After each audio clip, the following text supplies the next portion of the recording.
Bonjour et merci pour l'invitation. Donc, je vais présenter pas mal de trucs un peu partout sur les tropiques, principalement sur l'Afrique. Je suis africaniste avant tout. Mais avant, je vais vous parler du projet sur lequel j'étais engagé à l'IRD. Donc, je travaille sur l'évolution des paysages agricoles et gastronomiques en Afrique, intertropicale. Bon, là, c'est les 10 derniers millénaires. Maintenant, j'ai déjà étendu, je suis aux 20 derniers millénaires. Et le but, c'est de travailler sur la sécurité alimentaire sur la longue durée. C'est aussi le but de l'Institut de recherche pour le développement, c'est d'essayer de trouver des solutions pour un futur vivable. Et c'est pas que de l'archéologie dans un coin, on essaye de faire plus large. C'est compliqué, mais on s'amuse bien. Et pour faire ça, j'essaye de reconstruire l'histoire agraire et je travaille avec des collègues généticiens. Donc je suis dans un labo où il n'y a que des généticiens, je suis le seul archéologue. Donc eux, ils font pas de sciences humaines et sociales, et donc c'est très compliqué de leur expliquer ce qu'on fait, mais bon, c'est en même temps, c'est un petit challenge, et quand eux me parlent de génétique, je comprends rien non plus, mais bon, on s'amuse quand même très bien. Et moi, dans ce labo, j'essaye de leur donner des datations, puisqu'en génétique, on ne sait pas dater un événement. En archéobota, on peut dater les choses, et en archéo aussi. Donc dans ce projet, j'ai plein de sous-projets. Donc j'essaye de comparer les différents paysages agricoles et gastronomiques sous les tropiques. J'essaye d'étudier l'impact des nouveaux cultivars qui vont arriver.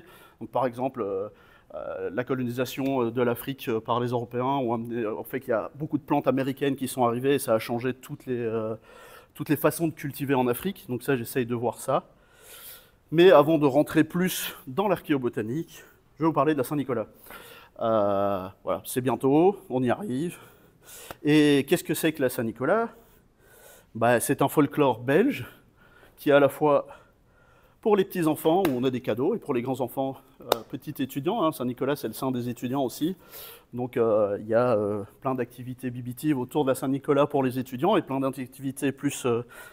on reçoit des biscuits, des chocolats, des spéculoses, et autres. Alors pourquoi parler de la Saint-Nicolas ? Est-ce que c'est vraiment belge ? Bon, la Saint-Nicolas, on va recevoir souvent des mandarines, en tout cas... je ne sais pas si ça se fait encore maintenant, mais moi de mon époque, on recevait des mandarines tout le mois d'octobre, avant le 6 décembre. En fait, la mandarine, c'est originaire du sud-est asiatique et ça a été domestiqué il y a plus ou moins 3000 ans. Et ça arrivait en Europe par l'intermédiaire des Portugais au 19e siècle. Alors, mandarine clémentine, ne me demandez pas la différence, c'est juste un moine mandarin qui a appelé ça mandarine. Bon, c'est exactement la même chose scientifiquement parlant. On reçoit aussi des spéculoses. Bon, maintenant, il paraît que ça s'appelle biscoff ou quelque chose comme ça, mais plus spéculose. Mais bon, vous voyez ce que c'est. Et donc, pour faire un spéculose, qu'est-ce qu'il vous faut ? De la farine. Dans la farine, il y a du blé. Le blé, ça a été domestiqué dans le Proche-Orient, à peu près il y a 8000 ans. Il faut des clous de girofle. C'est un arbre indonésien où les premières évidences, c'est en Mésopotamie, à peu près en 1700 avant notre ère. Il faut de la cannelle. C'est une écorce d'arbre originaire d'Inde. Les premières évidences en Europe datent des Romains. Et puis, du cacao, les boissons chocolatées, pas le cacao, c'est mésoaméricain. Pareil, les premières évidences de chocolat datent de 1700 avant notre ère. Et puis, on peut arroser tout ça de bière. La bière, c'est quoi ? Bon, c'est de l'eau. L'eau, il y en a partout, surtout chez nous. C'est du houblon. Les premières évidences de houblon, ça date du 1er siècle de notre ère en Égypte. Et puis, c'est de l'orge, domestiqué dans le croissant fertile, il y a 10 000 ans. Donc, un folklore belge, mais il n'y a rien de belge dedans.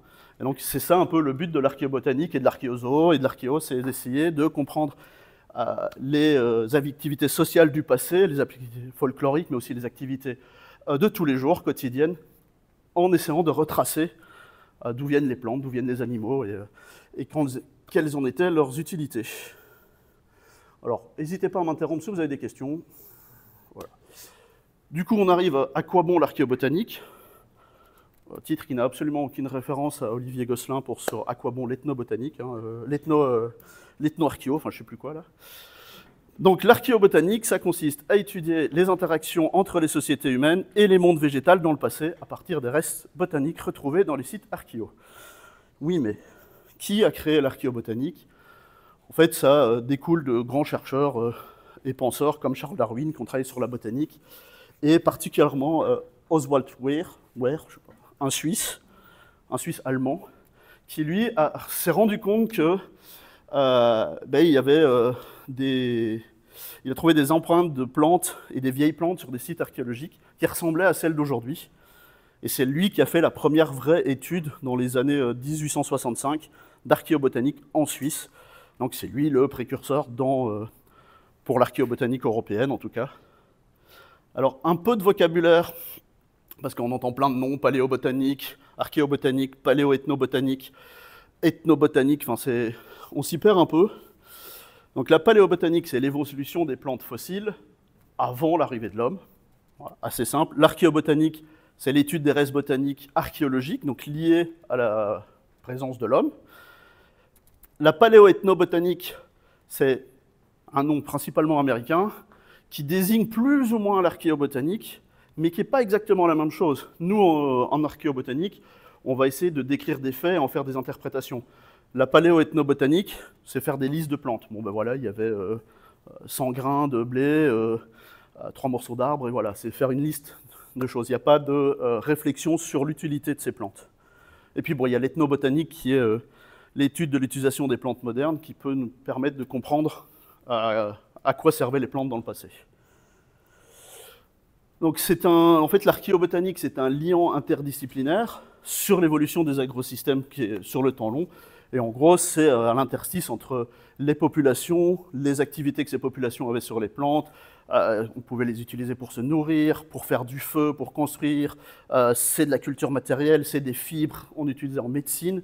Mais c'est aussi, ça a un impact sur les paysages. Donc on va pouvoir étudier les changements dus au climat, les exploitations de la forêt, l'agriculture, l'élevage.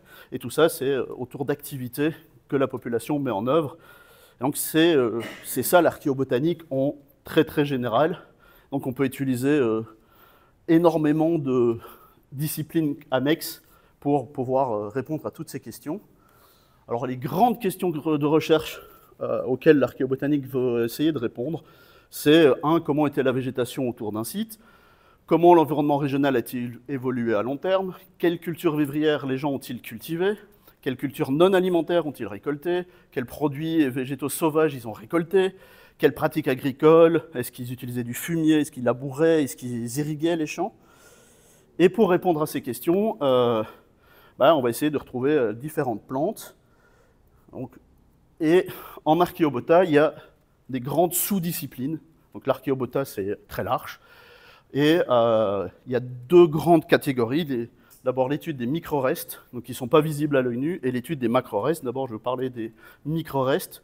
Trois grandes sous-disciplines, la palynologie, l'étude des grains d'amidon et l'étude des phytolithes. Alors la palynologie, c'est l'étude des pollens. Là, il y en a partout autour de nous en permanence. Et, ils vont se retrouver déposés dans les sols, principalement dans les sédiments lacustres. Et là, on va faire des carottages pour essayer de reconstituer le couvert végétal et le climat du passé. Donc ça, c'est vraiment une des grandes questions à laquelle répond la palynologie. C'est plus reconstituer le climat du passé. Et donc là, c'est des carottes sédimentaires. Pour pouvoir identifier les grains de pollen, donc il y a des extractions chimiques qui vont se faire en labo, et on va les comparer à des caractéristiques morphologiques et essayer de retrouver l'espèce. Ça se présente, les résultats de la palynologie, où on va avoir un spectre, un diagramme pollinique qui se lit comme une stratigraphie de haut en bas. Et ça, c'est une simple. Ça, c'est une un peu plus complexe, où on voit les différentes espèces végétales, et on observe les changements dans le temps. Et puis sinon, ça se présente plutôt sur ce genre de graphique un peu complexe, mais une fois qu'on a un peu l'habitude, c'est assez charmant à étudier. Charmant. Plaisant. Les résultats sont souvent sympathiques. Ensuite, après les pollens, il y a aussi les grains d'amidon. Donc, les grains d'amidon, c'est des réserves d'énergie sur du long terme. On en retrouve absolument partout. Donc, sur nos vêtements, en général, si on veut amidonner, on met une lessive, un adoucissant, il y a de l'amidon dedans, souvent de l'amidon de patate ou de l'amidon de maïs. Et ça, on peut les retrouver. Alors, les premières études d'amidon qui ont été réalisées montraient qu'il y avait de la patate et du maïs absolument partout dans le monde, à n'importe quelle période, parce que les blouses de laborantin qu'on a en labo en salle d'extraction sont couvertes d'amidon. Donc les premiers vraiment précurseurs la recherche en amidon, ils ont travaillé dans leur labo à poil. Comme ça, pas de contamination. Sympa. Alors, mais pour trouver ces amidons, on va pouvoir les trouver à l'intérieur ou à l'extérieur des pots céramiques, sur les meules, et ça va nous donner des indications sur qu'est-ce qui était consommé dans ces pots. Et bien sûr, on va les trouver sur le tartre dentaire qui est fait d'amidon. Donc n'allez pas chez le dentiste, conservez le tartre. Dans quelques milliers d'années, il y aura un archéologue qui va essayer de trouver ce qu'on avait mangé avec. Un dernier micro-reste sont les phytolithes. Donc ça, c'est... nous avons un spécialiste des phytolithes ici. C'est une particule en silice qui est dans les plantes, qui se conserve sur du très très long terme. Et bon, moi, j'ai un peu travaillé sur les phytolithes de riz qui sont très très caractéristiques, et on peut même en retrouver différents types selon la partie de la plante. Voilà. Et pareil, c'est des grosses... Enfin, s'il y a de l'extraction à faire, ça prend un peu de temps. Par contre, pour l'ensemble des micro-restes, c'est très facile à récupérer parce qu'il faut juste... Enfin, il ne faut pas beaucoup d'éléments. C'est pas comme la flottation dont je vous parlais après, où on ramène des kilos et des litres de terre. Là, on peut prendre vraiment des tout petits échantillons. Puis l'ensemble des phytolithes va refléter de la végétation. On peut travailler sur les activités. Par exemple, certains phytolithes, certains grains d'amidon, quand ils sont passés à la chaleur, ils vont se déformer. Donc on peut parler de cuisine ou autre. Quand ils vont passer sous une pierre à moudre, une meule, pareil, ils vont s'émousser. Et donc on va pouvoir dire que ils ont été... C'est la même dia, pardon. Oups. Donc comme je disais, il faut des petits échantillons. Après, voilà, les phytolithes, voilà quelques exemples une fois extraits, et ça, il faut arriver à les reconnaître en comparaison à des bases de référence. Bon, ces micro-restes ont pas mal de désavantages. On ne sait pas les dater directement, on va pouvoir dater la couche en relation. Peu sont identifiables précisément par manque de collection de références, et c'est très difficile de travailler sur les syndromes de domestication, et puis c'est pas quantitatif. Maintenant, je vais vous parler de la catégorie qui m'intéresse plus, moi, enfin, pour lesquels je suis spécialiste, ce sont les macro-restes, donc les restes plus ou moins visibles à l'œil nu, il faut quand même un binoculaire. Et là, il y a deux grandes catégories. Il y a la carpologie qui est consacrée à l'étude des fruits et des graines, et l'anthracologie qui étudie le charbon de bois. Là. Donc, les macro-restes carpologie, donc c'est les graines et les parties de plantes. Ici, vous avez principalement du riz carbonisé et imbibé. Et là, je vais vous présenter plutôt plein d'exemples de différentes formes de conservation dans le sol archéologique, un peu partout dans le monde. Donc, une façon de retrouver des grains, c'est l'imbibition. Donc, c'est quand le grain est conservé dans l'eau, dans un milieu où il ne va pas pourrir, principalement dans les milieux lacustres. En Suisse, on en trouve énormément. Et voilà, les grains sont conservés quasi tels quels. Il faut les traiter assez vite, sinon ils vont se détériorer une fois qu'ils sont sortis de l'eau. Donc là, on a des exemples de vignes, de pruniers, de cerises. Il y a la minéralisation. Donc là, c'est une pêche africaine. Les botanistes, à l'époque, ils n'avaient pas d'imagination. Ça venait d'Afrique, ça ressemble à une pêche. On appelle ça la pêche africaine.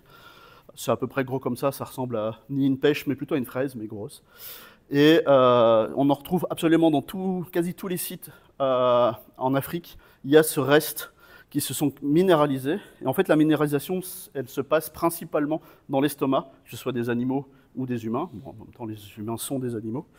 Et donc, quand on trouve des grains minéralisés, c'est aussi une évidence de consommation. Et là, un fruit, vous voyez, il y a des milliers de petits grains dans le fruit. Là, c'est 1 grain, 2 grains. Donc, un fruit peut donner des milliers de graines, donc c'est assez sympa à retrouver.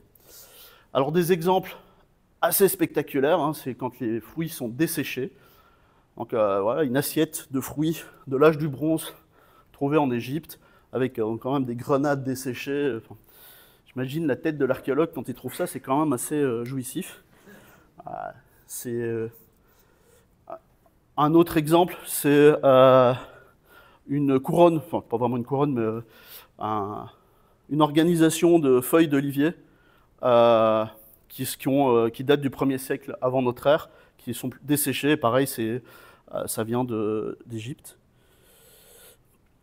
Une autre façon de retrouver des restes, c'est les impressions de plantes dans la céramique, dans le dégraissant. Et donc au début, ce qui est pratique, c'est que Il y a plein d'archéologues qui ont ramené des céramiques lors de leurs fouilles, sans ramener d'échantillons de sol, sans ramener d'autres échantillons, et on peut quand même avoir des indications. Donc ici, c'est une céramique qui date du 4e millénaire avant notre ère au Soudan, et qui a montré la première évidence de sorgho domestiqué. Donc à la base, on fait juste des observations au microscope, et maintenant on a développé des techniques plutôt liées à la chirurgie. Donc c'est des scanners tomographiques croisés à du rayon X, qui vont scanner les morceaux de céramique pour aller voir ce qu'il y a dedans. Donc ici, la petite animation, toujours sympathique.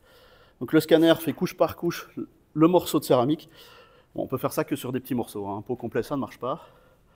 Et ensuite, on va entraîner le logiciel à reconnaître la matière organique à l'intérieur du tesson. C'est ce qui va apparaître en vert. Donc, voilà, ça apparaît en vert. Voilà. Et à l'intérieur de ces fragments organiques, on va aller apprendre le logiciel à aller chercher les grains complets. Donc, on va apparaître en rouge ici, qui sont en question des grains de sorgho qui ont 6000 ans, du coup.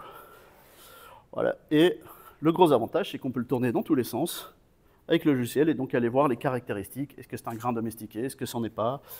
Donc, assez sympathique ce que peut faire la nouvelle technologie. Ça coûte assez cher, hein, mais ça donne des chouettes résultats. Une autre petite illustration où là, on a demandé au logiciel de retirer couche par couche la céramique pour faire apparaître le grain. Donc voilà, même les céramiques qui traînent dans nos musées, dans nos archives, tout ça, peuvent être utilisées, et même si ça donne pas... Enfin, c'est pas quantitatif, on va juste avoir une présence de sorgho domestiqué à cette époque-là. Et ça, c'est une fois qu'on a fait les photos pour les publier, on est en 2D, et on a différentes parties du grain. Là, on a des grains sauvages. Voilà, c'est un outil super intéressant qui donne pas mal de perspectives à l'archéobota. Et puis, une autre petite façon de retrouver de l'archéobota, bon, ça c'est vraiment un truc très très spécifique, hein. Vous avez tous entendu parler d'Otzi, ce bonhomme qui a été retrouvé dans les glaciers. Et en fait, ils ont pu analyser, ils ont retrouvé le contenu de son estomac tel quel. Et donc, avant de mourir, il avait mangé un porridge de blé. Et donc, moi, je trouve ça assez sympa. Maintenant, il y a une mouvance, surtout en Suisse et en Italie, sur l'archéologie des glaciers, vu qu'ils sont en train de fondre. Tout l'été, tu as des archéologues qui vont prospecter sur le pied des glaciers, et ils ont retrouvé un autre Otzi qui n'est pas encore publié. Ils ont retrouvé un chamois qui avait 10 000 ans, ils retrouvent des armes, Enfin, c'est une archéologie assez particulière, mais bon, autant profiter du réchauffement climatique pour un peu de positif. Bon, c'est bête de les laisser là, quoi. Et puis, la dernière façon d'avoir des restes archéobotaniques, c'est la carbonisation. Et ça, c'est la façon la plus courante. Ça, on en retrouve partout dans le monde, même dans le milieu tropical, où on dit que les sols sont trop acides pour préserver, mais là, comme c'est carbonisé, on en retrouve quand c'est bien fait. Donc voilà, ça, je vais vous montrer pas mal d'exemples sur des plantes carbonisées. Alors, un des gros désavantages des macrorestes, c'est qu'on ne va pas trouver beaucoup de restes de légumes ou de tubercules, genre le manioc, l'igname, tout ça, c'est très peu préservé. On va plutôt retrouver des graines, comme là, il y a du blé, du mil, des choses comme ça. Mais par contre, on conserve à l'identique les caractéristiques de la plante moderne. Bon, comme elle est carbonisée, elle s'est un petit peu réduite, donc on peut faire de la morphologie, on peut travailler sur la domestication, on peut voir l'évolution dans le temps, on peut les dater directement au carbone 14, donc quand même pas mal. Il y a plusieurs techniques pour pouvoir les retrouver dans ces sites. Alors on a du tamisage, et principalement de la flottation et du tamisage, ce que font nos collègues de Tervuren. Donc là, illustration de différents endroits où on a fait de la flotation, que ce soit en Chine, une collègue chinoise, au Bénin, au Congo avec Nicolas. Et donc là, c'est un peu l'illustration de comment faire la flotation, donc récolte sur site. Donc ça, c'était au Bénin, Garny-la-Fière, merci Ali. Une belle fosse qu'on a mis beaucoup de temps à dessiner, Ali. et moi. Et puis là, il y a toutes les étapes de la flottation. On mélange l'eau avec les sédiments, on va récolter ce qui flotte, on les passe dans des tamis très fins, et ensuite on fait sécher ces tamis à l'ombre. Et une fois que c'est séché à l'ombre, on les fait sécher à l'ombre parce que c'est des charbons de bois, enfin c'est des carbonisés, donc c'est gorgé d'eau, comme on a fait la flottation. Et si c'est en plein soleil et que ça sèche trop vite, ça explose. Et donc on détruit nos graines et nos fragments de plantes. Et ensuite, on passe beaucoup de temps au binoculaire pour pouvoir isoler les différentes parties, comme ici des grains de mil ou des bases d'épillets de riz. Bon, là, c'est juste un petit dessin pour vous montrer juste, voilà, on mélange la terre avec l'eau, on la passe dans un filtre qui fait 0,25 mm. Et moi, j'ai rajouté une étape avec les collègues ici, c'est de tamiser à l'eau le résidu, parce que, en fait, en milieu tropical, il y a des choses carbonisées qui ne flottent pas, qui vont couler. Et donc là, on en retrouve énormément dans les résidus de tamis, ce qui prend beaucoup de temps à la fois sur le terrain, parce que bon, on est quand même sur des sols très argileux, donc c'est un peu compliqué, mais ça vaut la peine, on a des bons résultats, et je vais vous les montrer un peu plus tard. Donc voilà, comme je disais, pour pouvoir analyser, on passe tout au microscope. Ah, c'est des heures, voilà. Et ensuite, pour pouvoir les identifier, on va comparer les graines anciennes avec les graines modernes.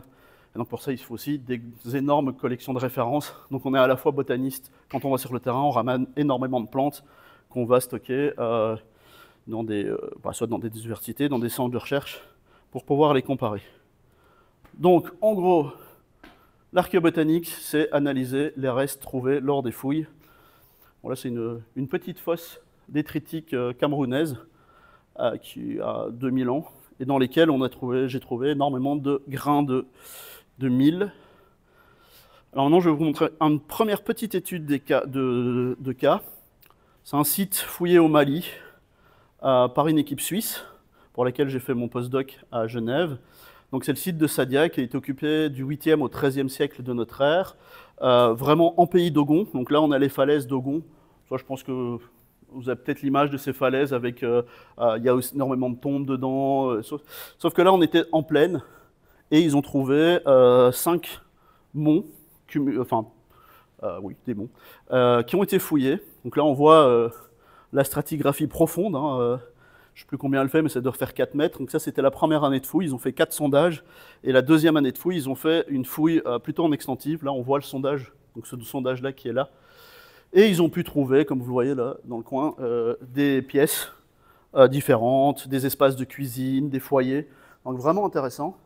Et là, quand on fait l'archéobota dessus, il y a plusieurs phases d'occupation, 4 au total. Et une fois que l'archéobota, ils avaient fait une centaine d'échantillons, et donc on peut voir, donc là, chaque phase, du plus récent au plus ancien. Chaque ligne, c'est une espèce végétale. Ça, c'est le mil, ça, c'est le riz africain, le fonio, etc. Et en fait, grâce à ça, on peut voir assez vite les changements. Donc par exemple, d'un coup, à la phase 2, il y a une nouvelle plante qui arrive. Il y a même 2, 3, 4, 5 plantes qui arrivent, et il y en a de celles qui disparaissent. Et donc, en tant qu'archéobotaniste, on va essayer de comprendre pourquoi ces plantes arrivent et disparaissent, en regardant aussi les autres cultures matérielles trouvées en association avec ces plantes. Voilà. Donc ça, c'est ce qu'on peut faire sur un site. Maintenant, juste un petit peu d'archéobota sur l'Afrique. Donc c'est assez récent qu'on fait que l'archéobotanique, surtout en carpologie, se fait en Afrique. Et donc on a un site, il y a de plus en plus d'études de fait. Là, je vous montre une carte qui a été publiée en 2014, ça fait quand même 10 ans, et qui montre l'état de l'archéobota en Afrique, carpologie, je pense, et les pays en blanc sont les pays où il n'y avait jamais eu d'archéobota à l'époque. Donc il y a du boulot. Et les autres, c'est un site étudié, 4 sites étudiés. Donc c'est vraiment, il y a pas mal de choses à faire en Afrique, mais aussi sous les tropiques en général. Donc ça, c'est une carte qui a été faite il y a à peu près 5 ans, qui montre tous les sites avec des restes archéobota en Asie et en Afrique. Bon, déjà, on voit que l'Asie est bien plus étudiée que l'Afrique. Et puis l'Afrique, il y a quand même des énormes zones, partout, où il reste des choses à faire. Alors bien sûr, sur cette carte, il y a des nouveaux points qui doivent être mis grâce à nos collègues de Terre Durable. Et en fait, il y a encore 30 ans, on pensait qu'il n'y avait aucune plante qui avait été domestiquée sous les tropiques. Et puis maintenant, ben voilà, la dernière carte qui a été publiée en 2010, qui montre qu'il y a une vingtaine, trentaine de lieux de domestication des plantes, que ce soit en Afrique et ailleurs. Et en Afrique, on a vraiment des zones de domestication un peu partout, surtout en zone sahélienne, même si on pense qu'il y a quand même des choses qui ont été domestiquées en zone forestière, comme le café, par exemple, qui n'apparaît pas ici, mais le café était une plante oubliée de l'archéo. Et puis surtout, elle a été domestiquée et utilisée que récemment. C'est les Français qui ont poussé à la domestication du café et à sa diffusion dans le monde. Maintenant, je vais vous parler d'une plante qui est une des plantes les plus anciennes, enfin domestiquées les plus anciennes en Afrique, qui est le mil. Donc, pour lequel on a déjà pas mal d'informations. Donc le mil, voilà, ça a été domestiqué il y a plus de 5000 ans, mais son histoire et sa domestication est vraiment encore inconnue, ou peu connue. On a une expansion du mil vers l'Inde très rapide, donc en moins de 1000 ans après sa domestication, on le retrouve déjà domestiqué en Inde, alors qu'on n'a aucun contact, il n'y a aucune autre preuve archéologique qui ait des contacts à cette époque-là. Donc là encore, beaucoup de boulot pour les archéos. Et puis on a une extension vers les zones forestières dès 400 avant notre ère, qui ça est très étonnant vu qu'en fait le mil est une plante sahélienne, donc il n'y a pas besoin de beaucoup d'eau et qui n'aime pas l'eau. Alors pourquoi avoir été en forêt alors que c'est beaucoup plus humide? Ça, on va en parler un peu après. Et puis c'est aussi une plante identitaire où les gens vont se revendiquer comme les enfants du mil, les enfants de la bière de mil. Enfin, c'est surtout, ça tourne souvent autour de la bière. Comme quoi, il n'y a pas que nous. Donc c'est aussi encore aujourd'hui une plante importante pour des centaines de millions de personnes, à la fois en Afrique, mais aussi en Asie. Ça pousse entre 0 et 2000 mètres d'altitude, ça résiste à des pluviométries jusqu'à 2000 mm d'eau par an, et ça a des productions très variables selon les sols. Donc un peu de nomenclature, le mil, ça s'appelle Penicetum glaucum, mais les taxonomistes qui aiment bien changer les noms régulièrement ont encore donné un nouveau nom. Maintenant, c'est Sancrus americanus. Il y a 15 ans, c'était Penicecum americanum. Ça change tout le temps. Moi, j'ai décidé d'utiliser toujours le même nom latin. Comme ça, on sait de quoi on parle. Donc, un peu de vocabulaire. Donc ça, c'est l'épi sur lequel on a les grains ou les caryops qui sont accrochés à un épillet. Et c'est ça qu'on va retrouver dans la céramique, par exemple. Une petite photo justement de ces épis. Donc ça, c'est les épis domestiques. Ça, c'est les sauvages, où les graines sont concentrées sur cette partie. C'est la même échelle. Un petit résumé, enfin, donc ça, c'est le mil sauvage. Vraiment des graines très très fines, très étroites. Par contre, le domestiqué, des graines beaucoup plus grosses, des fois 2 graines sur le même épi. On va les retrouver comme en carbonisé, comme je vous l'ai dit, mais aussi en fait dans la céramique, parce que au battage, quand on va séparer le grain de mil de son épi, il y a énormément de déchets qu'on utilise mélangés à l'argile comme dégraissant. Merci. Donc ça, c'est des exemples de grains de mil carbonisés qui datent de 500 avant notre ère du Nigeria. Et là, voilà, on voit les dégraissants. Là, on voit vraiment le mélange de ce dégraissant de mil dans la céramique. Et alors, pour la domestication du mil, c'est comme pour la domestication du sorgho. Les premières évidences viennent de ces impressions à l'intérieur de céramique qu'on a trouvées dans le désert du Mali, du Sahara au Mali. Bon, à l'époque, c'était pas un désert, hein, c'était plutôt sahélien vert. Et là, pareil, on a été dans des collections basées en Aix-en-Provence, ils ont retrouvé des caisses de céramique, ils nous ont dit « Bon les gars, venez passer, on a plein de céramique, ça vient du Mali, est-ce que vous pouvez regarder ce qu'il y a dedans ?» Donc là, on a retrouvé énormément de mil, justement. Donc là, c'est quand on faisait on faisait pas tout au début, on faisait pas de scannage, de scanner, comme je vous ai montré au début, mais juste on faisait du moulage avec de la pâte à dents. Donc c'est une pâte de composite que les dentistes utilisent pour faire le moulage des dentiers. Et je ne sais pas pourquoi, il y a un archéologue qui s'est dit, tiens, si on va mettre ça sur une céramique, on va trouver des graines, et ça a marché. Non, mais c'est vraiment ça, hein, ça a vraiment marché. Et donc ça, c'est les moulages avec cette pâte à dents passée au microscope électronique à balayage. Voilà. Et donc ça, grâce à ça, on a des traces de mille un peu partout. Alors, désolé pour les couleurs criardes de cette carte. Le but, c'était de montrer que même le Sahara, c'était pas plat. Donc, voilà. Mais cette carte n'est pas très belle. Mais bon, chaque cercle, c'est là où il y a du mille. La datation, c'est en BC, donc avant notre ère. Les points jaunes, c'est le mille. Les autres, c'est d'autres plantes.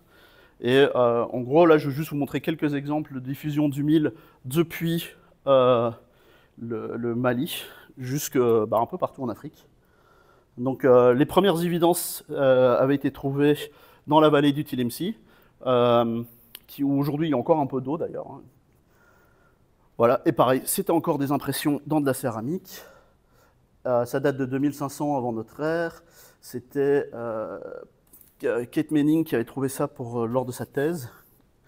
Et elle a trouvé ça, c'était dans des céramiques qui étaient liées à des inhumations de bovins. Et en fait, on regardait après toutes les évidences des 2000 avant, des 2 millénaires avant notre ère, elles sont systématiquement trouvées en association avec des inhumations de bovidés. Ce qui est assez intéressant, ça va ensemble, élevage et culture du mil. Donc voilà, ça c'est d'autres exemples. Je ne vais pas m'étendre trop sur ça. J'ai encore pas mal de choses.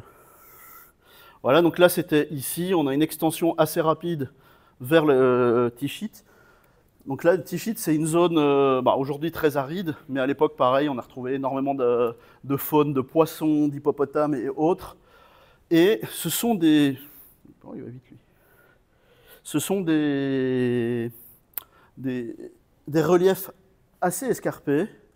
Donc là, c'est vu du ciel. Et en fait, quand on zoome dessus, on voit les enclos, les villages qui ont en fait 2000 ans, 4000 ans, pardon. Donc ça, c'est toutes des villes. Donc il y a des... Et puis il y a des chercheurs qui sont allés sur place voir de quoi ça relevait. Donc là, ils ont trouvé pas mal de bases de greniers. Et dedans, ils ont trouvé aussi du mil domestiqué.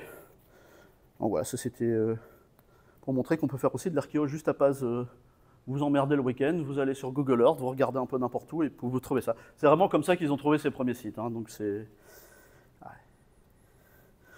Ensuite, il y en a une diffusion vers l'intérieur des terres qui est associée à de la céramique à roulette, décorée à la roulette. Mais ça, c'est Ali qui pourrait vous en parler un peu plus sur la roulette. Et donc ça, c'est assez marrant que la diffusion du mil soit associée à cette céramique. Donc ça montre bien aussi qu'il faut travailler main dans les mains avec les archéologues et les céramologues, même si... Et il y a d'autres endroits où le mil apparaît, mais il n'y a aucun lien avec la culture matérielle, donc on ne sait pas comment ce mil est arrivé de là. Donc une hypothèse, ça peut venir du Sahara directement. Et voilà, pareil pour les Nocs, où on a trouvé énormément de mil, mais c'est des milliers de grains de mil dans cette civilisation Noc. Donc ça, vous connaissez peut-être ces grandes statues en céramique. Donc ça, c'est le projet sur lequel j'ai aussi travaillé pour mon postdoc. Donc, voilà. Alors, un des points qui est assez intéressant sur la diffusion du mil, donc qui a été domestiqué dans cette zone, le sorgho dans cette zone, c'est que très rapidement, donc même voilà, 500 ans à 1000 ans après sa domestication, on retrouve le mil en Inde. Et encore là, la semaine passée, il y a un article qui est sorti où ils ont des dates plus ou moins similaires, 2500 ans. Génétiquement, il y a eu des études de génétique qui montrent que c'est exactement les mêmes. Donc c'est vraiment un mil qui vient d'Afrique, ce n'est pas une autre domestication d'une plante similaire. Et là, pour l'instant, il n'y a absolument aucune autre évidence archéologique qui va avec, que ce soit de la céramique ou autre. Mais par contre, on est sur des conditions climatiques très similaires et on a une autre diffusion vers les zones forestières. Donc là, on change d'un système très sec à un système humide quasi en permanence. Et ça me permet de vous parler du mil en forêt tropicale. Donc avant que nos amis de Tervuren, encore une fois, ne commencent à me ramener des échantillons du Congo, il y avait 6 sites qui étaient connus pour avoir du mil. Donc sites au Cameroun et en RDC. Donc 6 sites pour un total de 41 grains de mil. Voilà. C'est pas mal. Ça nous montre qu'il y avait du mil en milieu forestier. Les hypothèses tirées sur 41 grains de mil, c'est que juste ils l'avaient pris avec eux, il était là, parce que c'est des populations qui viennent probablement, qui ont descendu des zones plus sèches. Qu'est-ce qu'ils faisaient avec ce mil, on ne sait pas. Vu qu'il n'y avait pas beaucoup d'évidence, c'était peut-être une valeur sociale super importante, c'était peut-être pour des rituels. Bon, la réponse du rituel est souvent utilisée en archéologie pour dire on ne sait pas qu'est-ce que c'est. Voilà, mais voilà, les amis de Tervuren et aussi français ont ramené plus d'échantillons du Cameroun et de RDC, où maintenant on a 34 sites et avec des milliers et des milliers de grains. Alors, nouvelles hypothèses, c'est qu'en fait, le mil était utilisé de façon quotidienne et plus de façon rituelle ou sporadique dans la vie de tous les jours. Donc ces sites ont été trouvés au Cameroun, les premiers sur lesquels j'ai travaillé, sur la construction d'un barrage où il y a eu un peu d'archéologie préventive, ce qui est assez rare pour le mentionner. Il y a aussi de l'archéologie préventive en Afrique. Et vous voyez, c'est des zones énormes de fouilles. Donc là, ça, chaque point, c'est une personne. Là, c'est une grue, c'est vraiment des zones dantesques. Et puis, pourtant, c'était un petit barrage. Cette fouille a été faite avec des collègues de l'IRT. Il y a un petit reportage sur Internet avec un titre un peu pompeux, mais bon, ça voilà. Je vous invite à aller le voir, hein, ça dure une quarantaine de minutes et ça montre un peu, ce qu'on fait au Cameroun, en général. Voilà, vous le trouverez sur le site de l'IRT Multimédia et il fait 20 minutes. Ouais, ça va. Et donc, sur l'étendue de l'emprise du barrage, il y a eu 2 ans et demi de fouilles permanentes. Ils ont trouvé plus de 200 sites archéologiques. Bon, malheureusement, ils en ont échantillonné que 25, mais c'est déjà pas mal. Et ça couvre une période d'à peu près 3000 ans. Et voilà une photo de la rivière avant la construction du barrage. Donc, assez sympa. Et la fouille consistait à la fois de faire du sauvetage et donc du suivi de chantier, où on voit un archéologue désespéré parce que les machines sont passées et ont détruit le site. Et ici, plutôt l'équipe qui est en train de fouiller en carroyage, parce qu'ils ont trouvé des belles fosses détritiques. Donc c'est la fosse que je vous ai montrée tout à l'heure, mais ils en ont trouvé vraiment des centaines et des centaines et des centaines. Et elles sont toutes organisées, quand ils ont fait le carroyage, en ligne, l'archéologue principal, Geoffroy de Saulieu, a déterminé que pour lui, c'était les fosses détritiques situées à l'arrière des maisons, dans des villages-rues, parce que toutes les fosses sont alignées. Des villages-rues. Donc en gros, c'est vraiment des villages sur une rue. Et les maisons sont comme ça, et on jette derrière.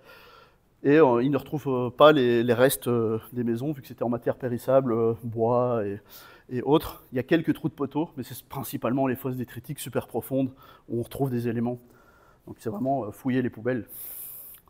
Donc là, c'est les collègues camerounais qui m'ont aidé à faire la flottation. Sur place, nous avons traité les échantillons. Et là, on voit les grains de mil. C'est ça la taille, hein, c'est une petite boîte. Cette grande boîte-là, elle fait ça en vrai. Donc, il faut avoir des bons yeux. Donc voilà, je reviens sur la slide. Donc ça, c'était le point à bouger, mais c'était ici, en fait, au Cameroun. Pour montrer là où, voilà, c'est vraiment des milliers de grains sur vraiment énormément de sites. Donc ça change vraiment les hypothèses qu'on peut faire. Et puis maintenant, je vais plutôt vous montrer ce qui a été fait par là derrière, vers Kisangani, dans le cadre du projet Bantou River de Birgit-Riquier, où nos amis du premier rang ont travaillé. Ouais, juste pour vous montrer les conditions dans lesquelles ils bossent. Hein. Mais pareil, belle découverte avec aussi des fosses. Sur ce titre-là, il y a aussi du mil qui a été retrouvé, pas mal de céramique. Voilà, beaucoup de travail de tamisage, merci à eux. Ça vaut la peine d'être fait pour avoir des aussi bons résultats. Et puis ils ont obtenu pas mal de datations qui tournent au début de notre ère, qui correspond assez bien avec la diffusion potentielle via le fleuve Congo, avec énormément de résultats donc, du mil, mais j'ai aussi trouvé, je ne sais pas si je vous l'avais dit en fait à vous, j'ai aussi trouvé des restes de racines carbonisées type manioc, enfin pas manioc, l'autre racine, igname, d'igname, voilà. Donc, ouais. Donc ça, dans la flotation, c'est des racines carbonisées, et on retrouve des petits fragments. Donc voilà, ça c'est pour ces sites. Et il y a les sites aussi vers Kindu, donc plus loin. Donc là, c'était lors d'une des missions où moi j'avais participé, où j'ai aussi trouvé du mil. Et on voit, tiens, une diffusion temporelle de ce mil sur le fleuve Congo. Mais d'où vient ce mil? Voilà, une belle carte avec plein de flèches pour se demander c'est quoi les hypothèses de diffusion du mil à travers la forêt, d'où est-ce qu'il peut venir. Pour l'instant, on n'a pas vraiment de connexion. Ici, d'où il passe. Là, en plus, maintenant, je suis allé travailler dans cette région au Gabon, on n'a toujours pas trouvé de mil, donc probablement, il n'est pas venu de par là. Donc c'est, voilà, tous les jours, on construit. Il reste énormément de boulot, hein, ça c'est pour vous montrer tous les projets dans lesquels j'attends de travailler, pour essayer d'avoir le plus d'informations possible, mais c'est super vaste, hein, le Congo et l'Afrique, donc il y a du boulot pour tout le monde. Et donc voilà, vous êtes les bienvenus à venir travailler, faire des thèses, des mémoires, voilà, et si vous voulez faire de l'archéobotanique, voilà, je vois que j'ai largement le temps, donc maintenant je vais partir sur une autre période. Oui, j'ai largement le temps. Donc là, c'était l'Afrique, c'était mes premiers amours dus à mes études ici, et puis récemment, grâce à l'IRD, je suis allé habiter aux Antilles. Pendant un an et demi, j'ai habité en Guadeloupe, où on est sur une autre terra incognita de point de vue archéobotanique. Donc et archéo aussi, hein, on va pas c'est même pire parce que... enfin, c'est même pire, point. Mais dans les Caraïbes, il y a des territoires français, des départements français, des colonies françaises, je ne sais pas trop comment les appeler. La France, c'est un pays où il y a énormément d'archéologie préventive. Comme c'est un territoire français, l'INRAP, donc l'Institut national de recherche d'archéologie préventive, y travaille au quotidien. Donc c'est des centaines de sites qui sont fouillés depuis plus de 30 ans. Donc c'est vraiment, que ce soit en Guadeloupe, en Martinique, à Saint-Barth, à Saint-Martin et en Guyane. Donc là, il y a de quoi, pareil, ils ont énormément de matériel. C'est des archéologues qui sont... ils fouillent toute l'année, donc ils savent ce qu'ils font sur le terrain, et ils prennent des échantillons qui stockent, des échantillons de sol qui stockent et puis qui jettent après 15 ans. Donc là, il y a une mine, rien que dans les archives, hein, c'est des milliers de caisses de sol. Donc moi, sur un an, j'ai pu juste voir une petite partie. Et c'est ce que je veux un peu vous montrer, ce que j'ai fait pendant un an et demi là-bas. Donc d'abord, un petit bilan archéobotanique sur l'ensemble des Antilles. Donc il y avait, sur l'ensemble des Antilles, il y a 210 études pour 150 sites. Mais les Antilles, c'est super vaste, hein, c'est des dizaines de pays, c'est des dizaines d'îles.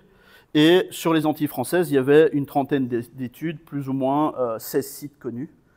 Et les études étaient principalement, ça c'est très anglo-saxon d'étudier les phytolithes et les grains d'amidon, mais ils n'avaient pas fait de carpologie, par exemple.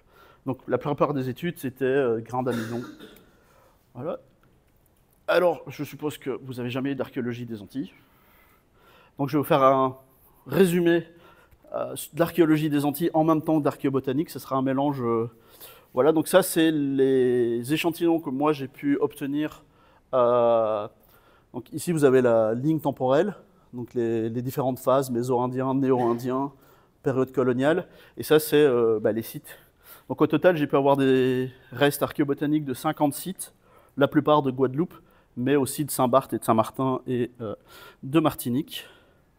Alors la population, le peuplement des Antilles commence par le Méso-Indien, donc plus ou moins en 3500 avant notre ère, même si récemment ils ont trouvé des sites qui sont plutôt 5000 avant notre ère, donc, qui viendraient du Venezuela pour remonter vers la Floride. Donc on a un premier mouvement de population qui vient plutôt d'Amérique du Sud pour remonter vers l'Amérique du Nord. Cette période est caractérisée par très petites déjà, et les petites, c'est des sites en bordure de plage, donc sableux, et principalement, ils ont trouvé des coquillages, des haches sur du lambi. Donc les lambis, c'est des gros coquillages type bénitier un peu, très bons à manger. Et on retrouve principalement des foyers ou des épandages de coquillages, donc vraiment c'était des pêcheurs. Très peu de matériel, de culture matérielle associée avec ça, à part vraiment les haches et un peu de lithique aussi. Donc un des plus vieux sites pour l'instant trouvés, c'est à Saint-Barth. Donc lui, ce site-là, il a 3500, 3000 ans avant notre ère. Site sur lequel ils ont trouvé des foyers. Donc il faut imaginer la taille du foyer comme ça, dans lesquels ils ont fait de l'échantillonnage. J'ai pu faire de la flottation et retrouver des fragments de manioc. Donc c'est une racine mésoaméricaine. Donc c'était ma première étude sur place et a permis de trouver donc, des racines qu'on trouve très rarement en archéobotane. La période ensuite qui vient après le méso-indien, c'est le néo-indien. Encore une fois, les noms ils pourraient un peu évoluer, mais il y a tellement eu peu de recherches sur l'ensemble des Antiques, il y a encore vraiment beaucoup à faire. Puis vous voyez, les périodes, elles sont super grandes, quoi. 3500 à 250, 400 à maintenant. Enfin, il y a moyen de scinder ça, il faudrait beaucoup plus de fouilles. Et là, donc, c'est une nouvelle population qui arrive avec de la céramique et qui vient encore une fois du Venezuela, du delta de l'Orénoque. Alors, ils ont quand même splitté cette période en deux. Alors, le néo-indien ancien, voilà, de 400 avant notre ère à 900 avant notre ère, et caractéristiques, enfin, leur nom est très sympa, hein, c'est les saladoïdes, par exemple. Ils ont le troumanoïde, ils ont le...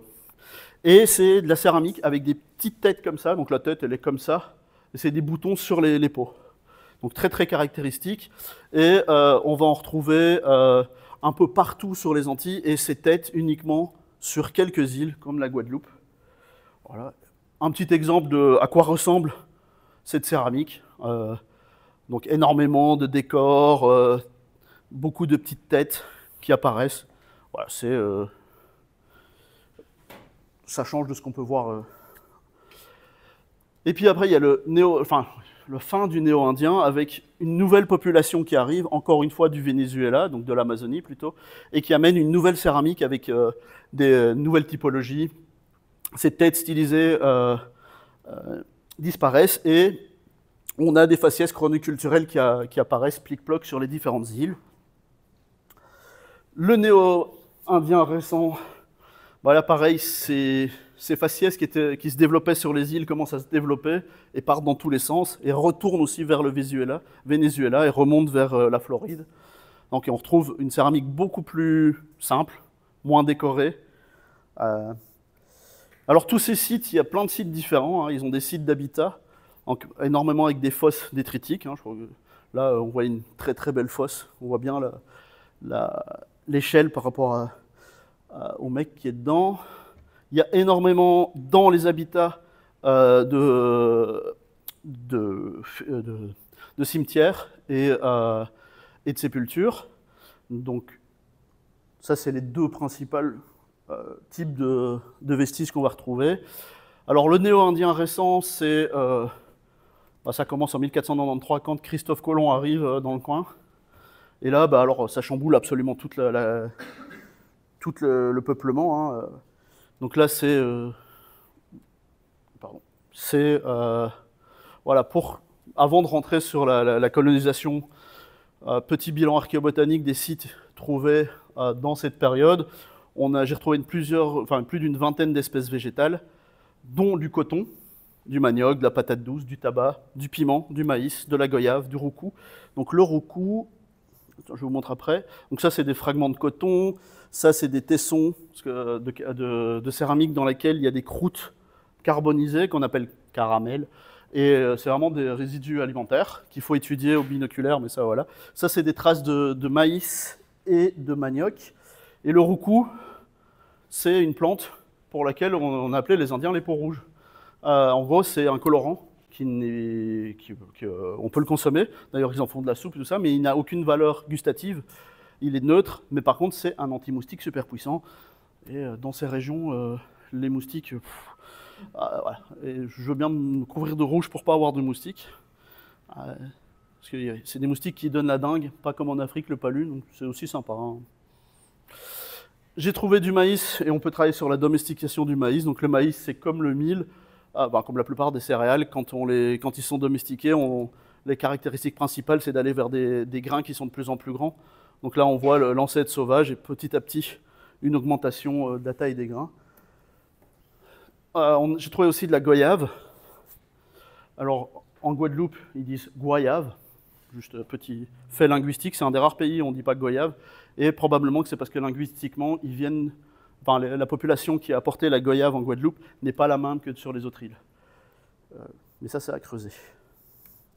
Donc la période coloniale, période extrêmement compliquée, mais bon, on connaît plus parce qu'il y a des textes, puis voilà, c'est la période d'esclavage, et avec l'introduction d'énormément d'esclaves depuis l'Afrique, qui ont, entre les guerres, les virus amenés par les Blancs et tout, toutes les populations indiennes ont disparu en fait, principalement en Guadeloupe. Donc aujourd'hui, il reste principalement des descendants d'esclaves plutôt d'Afrique de l'Ouest et Afrique centrale, dans ces îles. Et il y a une histoire entre Christophe Colomb qui amène la canne à sucre, les habitations sucrières, l'arrivée du café, la décolonisation, qui n'est pas vraiment terminée, l'abolition de l'esclavage 2 fois. Donc vraiment une histoire très dense et dans laquelle il y a plein de plantes différentes qui arrivent et qui repartent. Et donc c'est à cette époque-là que le commerce triangulaire avec l'Afrique se met en place. Principalement, ce commerce triangulaire, on le voit comme on prend des esclaves d'Afrique, on les amène dans les Antilles, des Antilles, on amène en Europe le sucre, le café et le coton, et il y a d'autres marchandises qui vont vers l'Afrique. Mais en fait, en plus des esclaves, donc chaque île a importé des esclaves de pays africains différents, et ça on peut retracer par rapport aux plantes qu'ils ont apportées. Et ça j'en parle un peu après. Donc pendant ces périodes, les sites les plus importants, c'est les habitations agricoles. Donc vraiment, sur les cartes du roi, on avait vraiment des énormes plantations. Là, on a un moulin pour faire donc, du sucre principalement, et du rhum ensuite. Pareil, ici, on a les vestiges. Donc ça, c'est un moulin qui date de 1820, qui est encore tel quel. Et là, ils ont retrouvé le canal d'irrigation d'un ancien moulin qui n'était pas connu. Voilà des cartes postales de ces moulins qui ont en fait été importés depuis le Brésil par les Hollandais en Guadeloupe pour faire du sucre en grosse quantité. Et il en reste vraiment énormément. Et puis on a les distilleries de rhum. Hein, la Guadeloupe, c'est quand même connu pour le rhum. Donc là, c'est une distillerie, donc c'est Montebello. Et leur chaudière date de 1795. Et c'est toujours la même machine à vapeur qui fait le rhum. Du coup, c'est un site archéologique encore en activité. Et je trouve ça assez hallucinant. Et vraiment, bon là, malheureusement, ils ont cassé une des pièces de la machine à vapeur. Et ils sont en train de la refaire, et donc ils sont à l'électrique. Mais en même temps, c'est quand même... Voilà, ça reste fait à l'ancienne. Et donc, pour ces périodes plus récentes, il y a 3 espèces végétales qui arrivent. Le coton, mais ce n'est pas le même coton que le début. C'est le coton africain, qui est légèrement plus petit. Et donc, on sait voir la différence. Donc, il y a l'arrivée de... c'est les champs de coton que les esclaves devaient cultiver, en fait. Et ils ont pris le coton africain, et pas le coton local. Et la canne à sucre, pour faire le sucre d'abord, puis le rhum. Et puis l'indigo, pour faire les colorations. Alors, la canne à sucre, ça apporte aussi des céramiques bien particulières. Hein. Ça, c'est vraiment les pots pour faire le sucre. Donc, c'est des pots qui font à peu près cette taille-là. En 2 étapes. Donc il y a une espèce d'entonnoir dans lequel on va mettre le sucre, ce qu'ils appellent forme à sucre. Et dans le fond, ça va égoutter et ça va nettoyer le sucre, parce qu'à la base, le sucre, il est plein de mélasse, il est très noir. Et donc au-dessus, ils vont mettre un bouchon de kaolin, d'argile qui vient du Pas-de-Calais. donc déjà à l'époque, et c'était l'argile, en fait, ils faisaient un bouchon de kaolin, et l'eau percolait très très lentement pour pas non plus dissoudre le sucre, mais juste ruisseler très très lentement pour arriver à nettoyer le sucre et en fait à le rendre consommable. Donc ça, c'est des morceaux de canne à sucre carbonisé qu'on a retrouvés sur ces sites, assez caractéristiques encore une fois. Et puis la période un peu plus récente, où en plus du coton et de la canne à sucre, on a vraiment d'autres plantes africaines qui n'ont pas été introduites par les Européens, mais probablement par les esclaves eux-mêmes. L'hibiscus, le mil à chandelle, donc, dont je vous ai parlé tout à l'heure, le niébé, qui est une espèce de haricot, et d'autres espèces. Et là, par exemple, l'hibiscus, maintenant on en fait une boisson, c'est le bissap, le carcadé en Égypte, on en retrouve un peu partout, et dans les Antilles, il y en a énormément de champs. Et je discutais avec mon propriétaire là-bas, enfin mon propriétaire, ça fait très esclave, le gars à qui je louais la maison, et il me disait, ouais, nous on a perdu, il avait 84 ans, il a pu remonter en tant qu'ancien esclave son pays d'origine, donc il est ivoirien à la base, il est retourné en Côte d'Ivoire pour aller voir d'où il venait, et il trouvait que on parlait pas assez de l'héritage africain de ses descendants d'esclaves, et que lui on était très triste. Et en m'expliquant tout ça, un peu larmoyant et en étant vraiment très triste, il m'a servi justement de l'hibiscus. Puis je fais, ah, mais t'as eu ça où? J'étais un peu... il fait, ah, ben ça pousse là dans le jardin, c'était à ma grand-mère et tout. Et donc là, j'ai pu lui expliquer qu'en fait, c'est une plante qui a été domestiquée en Afrique de l'Ouest, et donc ça fait partie de son héritage africain. Donc je trouvais ça assez sympathique de pouvoir faire ça directement en arrivant. Donc voilà, un peu ce que j'ai fait dans les Antilles. Et il reste tellement de choses à faire, parce que là, c'est que quelques îles, il y a des dizaines d'îles à exploiter, avec des échantillons, et on voit qu'il y a l'introduction de différentes plantes qui arrivent. Et donc, après être passé, on est passé de... j'amène 50 nouveaux sites qui ne sont pas tous étudiés, donc pareil, si vous voulez faire un mémoire sur les Antilles, pourquoi pas. Mais ça, c'est principalement grâce aux archéologues de l'INRAP, qui sont tranquillement, voilà, ils ont une belle petite base sur place et ça travaille tous les jours. Il y a des sites qui sont fouillés en permanence.